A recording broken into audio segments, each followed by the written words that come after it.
So hello everyone, Syed Kumail here. तो दोस्तों, आज मैं एक ऐसे बंदे की कहानी सुनाने जा रहा हूँ जो एक टाइम पे अपना खून बेचकर पैसा कमाया करता था, लेकिन आज वो एक बिलियनर है। जी हाँ, मैं आपसे बात करने वाला हूँ यहाँ पे हॉवर्ड स्कल्स की। ये वही बंदा है जिसने स्टारबक्स कॉफ़ी को $100 बिलियन का बिजनेस बनाया। जी हाँ, आज रोज़ाना स्टारबक्स के 40 लाख कॉफ़ी कप सेल होते हैं पूरी दुनिया के अंदर, और आज स्टारबक्स के 32,000 स्टोर्स हैं 80 ममालिक के अंदर, और दुनिया भर में 3,49,000 से ज़्यादा लोग स्टारबक्स के एम्प्लॉय हैं।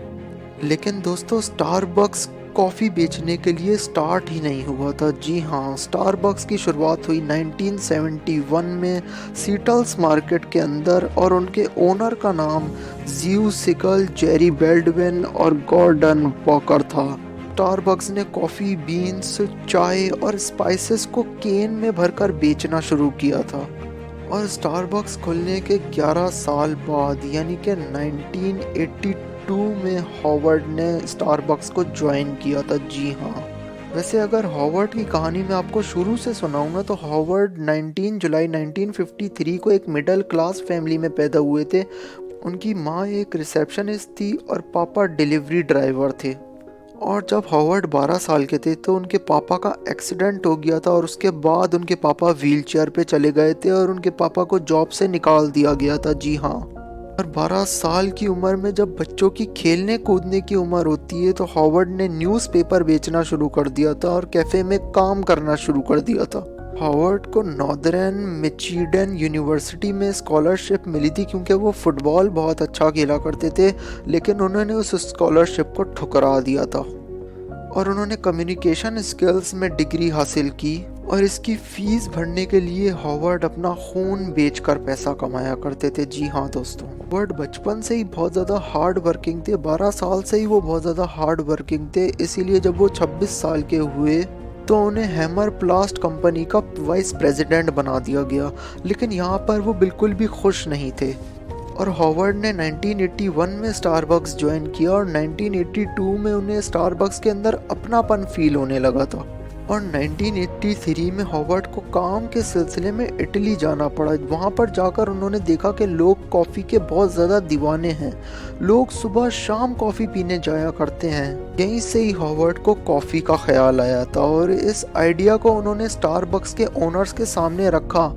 लेकिन स्टारबक्स के ओनर्स ने उनके इस आइडिया को ठुकरा दिया था, क्योंकि स्टारबक्स के ओनर्स का ये कहना था कि हमारा स्टारबक्स बहुत अच्छे तरीके से चल रहा है, और हम नहीं चाहते कि तुम्हारे इस बेकार आइडिया की वजह से स्टारबक्स नुकसान में जाने लग जाए। और फिर 1985 में हॉवर्ड ने स्टारबक्स को छोड़ दिया, और फिर हॉवर्ड बहुत सारे इन्वेस्टर्स के पास गए।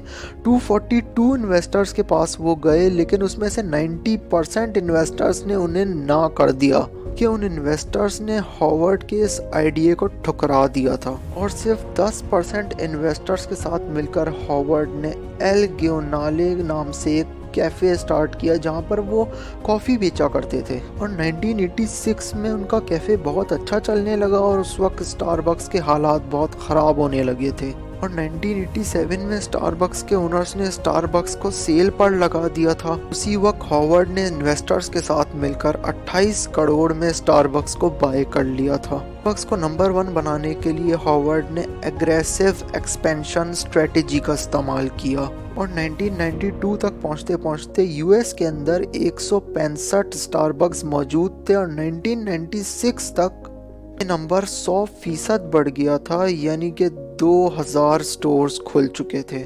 और फिर सन 2000 में हॉवर्ड ने सीईओ की पोजीशन जिम डोनाल्ड को दे दी थी, और उस वक्त स्टारबक्स के 3500 स्टोर्स थे, और 2000 से लेकर 2007 तक ये नंबर 3500 से बढ़कर 15,000 हो गया था। मतलब हर साल नए 1500 स्टोर्स खुल रहे थे, और सेल तो 14,000 करोड़ से लेकर 69,000 करोड़ तक हो रही थी। लेकिन 2007 के इकोनॉमिक क्राइसिस की वजह से स्टारबक्स के स्टॉक्स की प्राइस 50% डाउन हो गई थी, और फिर 8 जनवरी 2008 को हॉवर्ड ने स्टारबक्स के सीईओ की पोजीशन दोबारा संभाली। उस वक्त पूरी दुनिया में 29,324 कैफ़े थे, और हॉवर्ड के वापस आने के बाद ही स्टारबक्स के स्टॉक प्राइसेस की कीमत 9% तक चली गई थी। फिर 2008 में हॉवर्ड ने 600 स्टोर्स और 2009 में 300 स्टोर्स को शटर डाउन कर दिया था और 6,900 लोगों को स्टारबक्स से फारिग कर दिया था। और फिर 26 फरवरी 2008 को पूरी दुनिया में 3 घंटे